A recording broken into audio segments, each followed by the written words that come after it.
pernah lama sekali ulama Indonesia itu jadi master di Arab Saudi, yaitu Senawi Banten. Itu kalau orang sana bilang itu Sayyidu Ulama Il-Hijaz, top-topnya ulama Mekah Madinah, padahal beliau orang Indonesia dan dimakamkan di Ma'la, itu dekat makamnya Sayyidah Khadijah karena sangat dihormati.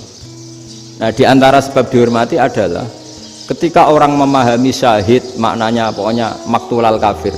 Syahid itu adalah orang yang kalau perang itu mati di medan perang. Itu Imam Nawawi merinci secara detail. Kalau dia perang supaya tujuannya mati syahid cepat ke surga, berarti dia nuruti hadzun nafsi, ingin cepat ke surga. Tapi dia lupa bahwa dia dengan terbunuh pasukan Islam berkurang kekuatan. Maka syarat perang yang benar adalah ya ingin menang. Di mana-mana perang ya lillahi kalimatillah, supaya kalimat Allah itu menang, jangan ingin kalah. Soal dia mati takdir, tapi jangan ingin mati. Wah, itu terus dikagumi. Ternyata memang, oh iya ya, kalau pasukan Islam 10, kafir 10, kita ingin syahid, berarti ya kalau orang ingin syahid kan terus mungkin perangnya ada hati-hati, main ngawur saja terus kalah mati. Sudah apa, kalon satu kan, terkurangi satu kan. Nah kalau semuanya 10 punya niat gitu, ya itu Syekh Nawawi. Syekh Nawawi itu orang yang begitu gampang nerangkan Quran. Bahkan ketika orang Arab kesulitan ngartikan famathaluhu kamathalil kalbi in tahmil alaihi yalhas aw tatrubuhu yalhas. Orang tomak itu ibarat kayak anjing. Anjing itu kamu kasih makan ya tetap melet, menjulur-julurkan lidahnya, kamu ndak ya ndak. Imam Nawawi ditanya, "Ma wajhusibi?" Lalu wajah tasbihnya di mana? Beliau menjawab, "Fit tomak." Jadi anjing punya dua sifat yang berlawanan. Di bab ilmu dipuji, nggak ada hewan yang mudah menerima ilmu kayak apa? Anjing. Sehingga Quran mengistilahkan wa ma 'allamtum minal jawarihi mukallibin. Hewan yang mudah diajari itu oleh Quran dibahasakan sudah menganjing. Karena anjing adalah hewan yang paling mudah apa? Diajarin. Itu diakui oleh Quran wa ma 'allamtum minal jawarihi mukallibin. Tapi dia punya sifat yang sangat buruk sekali, yaitu nggak pernah puas. Makanya ketika Bal'am bin Ba'ura, ada tokoh yang kedonyan ya, itu kalau diistilahkan Quran walakinnahu akhlada ilal ardi wattaba'a hawa famathaluhu kamathalil kalbi in tahmil aliyal has aw tatrukhu yalhas. Jadi anjing punya dua sifat yang berlawanan. Di bab ilmu dipuji karena paling mudah diajarin. Itu saya pernah ke Malaysia, diceritain sama polisi Malaysia. Anjing itu saking cerdasnya itu bisa deteksi CD palsu sama CD bajakan, asli sama bajakan. Itu kan gak kebayang. Kalau narkoba mungkin masih ada bau khusus ya, atau mesiu atau bom masih ada bau khusus. Ini enggak. Anjing itu dilatih ngecek CD yang asli sama yang palsu. Wah, itu kebablas itu pinternya itu. Itu harganya itu 1 miliar lebih, paling mahal. Jadi mungkin bisa deteksi ini dosen betul apa abal-abal itu bisa. Itu kiai betul apa kiai pesanan itu mungkin bisa. Itu saya punya kitab namanya Al-Hayawanul Kubro. Itu cerita prestasi-prestasi hewan. Itu yang berkuras-kuras sampai berjilid-jilid. Itu ya cerita anjing. Nggak ada hewan sebaik anjing. Di bab itu ya, di bab sampai ya tadi ada anjing yang sangat loyal sama majikannya. Loyalnya Masya Allah, sopannya Masya Allah. Anjing itu mbok lama berbakti sama sampean, nggak mau tidur di ruang tidurnya sampean, dia tetap tidur di luar. Corong Jawa nggak ngelama. Suatu saat si raja ini minum, wisata minum. Pas mau minum diterjang sama anjingnya sampai tumpah. Kecewanya raja ini itu karena selama ini anjingnya sopan sekali. Sekedar ganggu di ruangannya nggak pernah, malah ini mau minum minuman yang disukai diterjang anjingnya tumpah. Marah kan anjingnya di mana? Ternyata apa? Minuman itu, anjing ini tahu kalau minuman itu beracun, diracuni oleh musuhnya. Itu saking hebatnya anjing sampai ketika ngawal rajanya itu tidak sekedar ada penjahat atau maling, bahkan trik-trik kayak minumannya diracun oleh orang lain tuh anjingnya tahu. Sehingga pas mau diminum diterjang sampai terus supaya nggak keminum. Makanya Quran istilahkan anjing itu apa? Wa ma 'allamtum minal jawarihi mukallibin. Hewan piaraan yang kamu ajarin nanti sampai sepinter anjing. Makanya Ashabul Kahfi itu ketika ngajak anjing tadi, beliau tidur, anjing itu tidurnya bil wasit, wakal buhum basitun dzira'aihi bil wasit. Jadi dia tidur dalam posisi siaga. Loh, coba anjing itu nggak pernah sekolah, karena dia posisi menjaga, tidurnya itu kayak siaga gini, bukan ngorok semadep ke atas terlentang, itu enggak. Andai kan dia tidur terlentang itu kan yang mau mengganggu kan, wah sunai turu, itu enggak, dia tidur posisi siaga. Makanya disebut lawit tolak ta'alaihim lawalaita minhum firoron. Kalau kamu melihat anjing itu pasti lari, karena dia posisi siap merekam. Jadi tidur tapi posisi siap merekam. Jadi matanya tetap terbelalak kayak siaga. Padahal itu enggak diperintah, ya dia memang punya nalar untuk itu. Ini disebut wa ma'allamtum minal jawarihi mukallibin. Dan dalam teori modern juga gitu.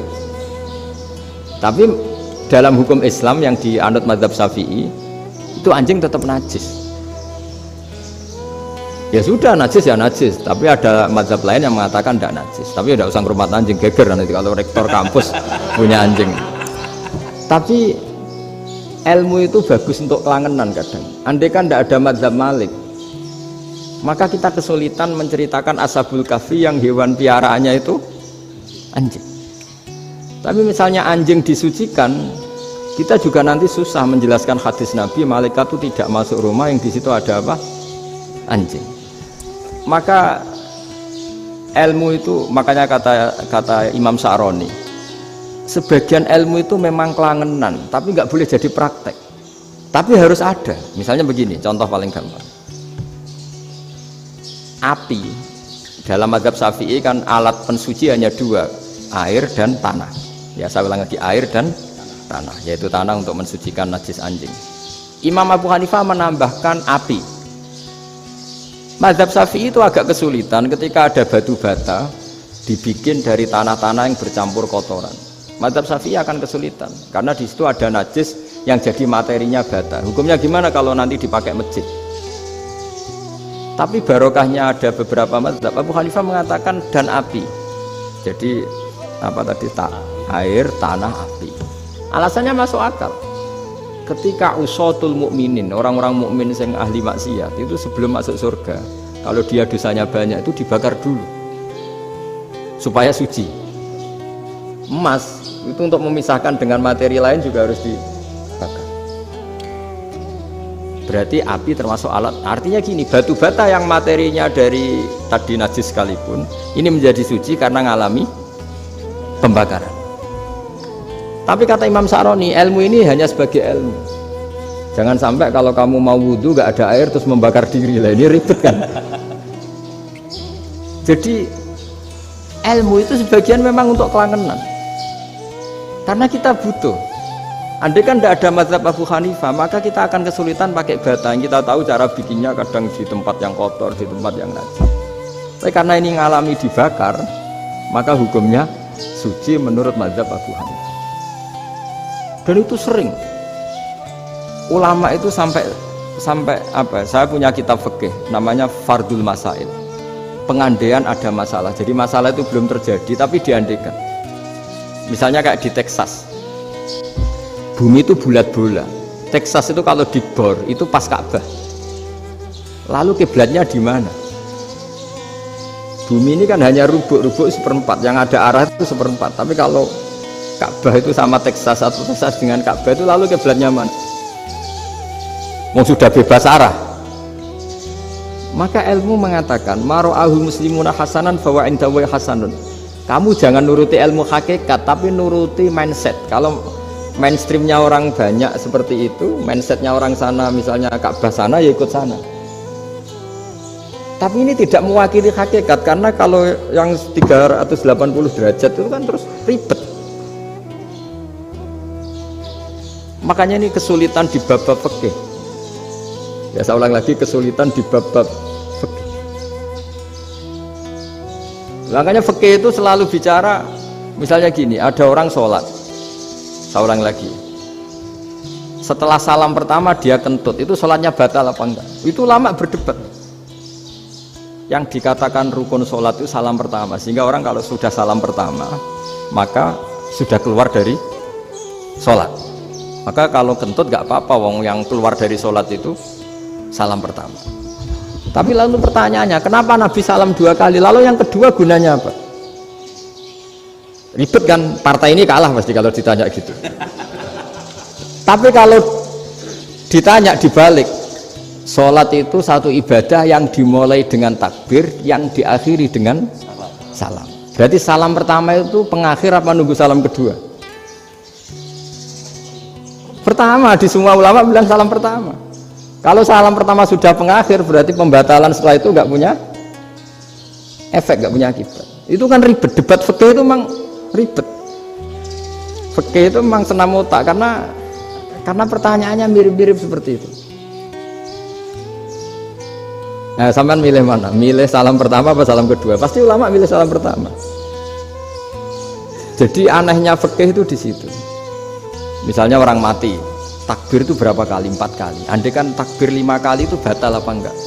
Satu ulama mengatakan 5 kali itu batal. Karena rukunnya sholat jenazah itu takbir 4 kali. Berhubung ini rukun, kalau nambahi ke 5 berarti menambahkan rukun. Kayak kamu sholat rukuk 2 kali kan batal, sujud 3 kali batal karena menambahkan apa? Rukun. Berarti kalau takbir 5 kali batal.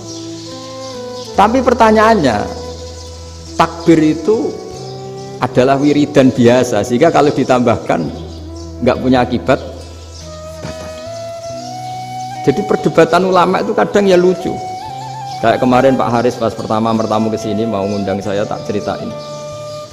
Dulu sholat jenazah itu pasti mayat di depan. Karena lazimnya sholat jenazah itu mayat di depan. Tapi mulai dulu ulama sudah berpendapat, andai kan jenazahnya di belakang pun tetap sah. Fa'innal janazah laisat bi imamin, karena jenazah itu tidak imam. Kenapa harus di depan? Oh, tidak imam kok harus di depan. Itu mulai dulu. Sehingga ketika Arab Saudi pernah mengalami tragedi, ada orang yang dibungkus kayak mayit, ternyata senjata. Setelah di dekat Ka'bah dipakai. Dulu tragedi tahun berapa itu? Pokoknya pernah ada tragedi itu. Semenjak itu Arab Saudi kalau ada orang mati tetap di kamar mayit, terus ada sholat jenazah. Padahal mayitnya di belakang yang jamaah. Jadi meskipun kita tidak akan bikin ajaran baru jenazah di belakang, ya tidak keren, kasihan kan, tetap biasanya di depan ya di depan. Tapi meskipun jenazah ini di depan, kita tetap berpendapat andai kan di belakang tetap sah, tapi nggak usah dipraktekkan. Nah, pentingnya ilmu ini begini, saya misalnya di Rembang, boleh nggak nyolati ghaib jenazah yang di Surabaya? Boleh kan, padahal yang kita sholati di belakang. Jadi ilmu itu penting, cocok tidak cocok, namanya ilmu itu penting.